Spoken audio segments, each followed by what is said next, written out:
विदेश मंत्री एस जयशंकर के बयान लगातार चर्चा में हैं। इस बीच जयशंकर ने कहा है कि चीन ने भारत के साथ सीमा समझौतों की अवहेलना की है, जिससे द्विपक्षीय संबंधों पर असर पड़ रहा है। भारत चीन संबंधों पर एक सवाल के जवाब में जयशंकर ने कहा कि भारत और चीन के बीच 1990 के दशक से समझौते हैं। उन्होंने यानी चीन ने इसकी अवहेलना की है। गलवान घाटी में क्या हुआ था आप जानते हैं। उस समस्या का समाधान नहीं हुआ है और ये स्पष्ट रूप से प्रभाव डाल रहा है।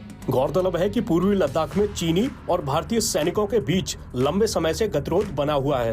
पैंगोंग झील क्षेत्र में हिंसक झड़प के बाद हुए गतिरोध का समाधान करने के लिए दोनों पक्षों ने अब तक कोर कमांडर स्तर की 16 दौर की वार्ता की है। जयशंकर ने कहा कि संबंध एक तरफा नहीं हो सकते और इसे बनाए रखने के लिए परस्पर सम्मान होना चाहिए। उन्होंने कहा, हमारा दृष्टिकोण बहुत स्पष्ट है कि अगर आपको बेहतर संबंध बनाने हैं तो एक दूसरे के प्रति सम्मान होना चाहिए। प्रत्येक के अपने हित होंगे और हमें एक दूसरे की चिंताओं के बारे में संवेदनशील होने की जरूरत है।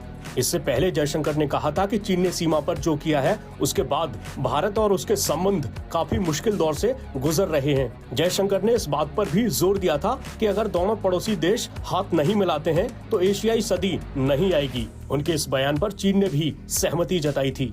दरअसल जयशंकर के बयान पर प्रतिक्रिया मांगे जाने पर चीनी विदेश मंत्रालय के प्रवक्ता वांग वेनबिन ने कहा था कि अगर चीन और भारत का विकास नहीं होता तो एशियाई सदी नहीं हो सकती।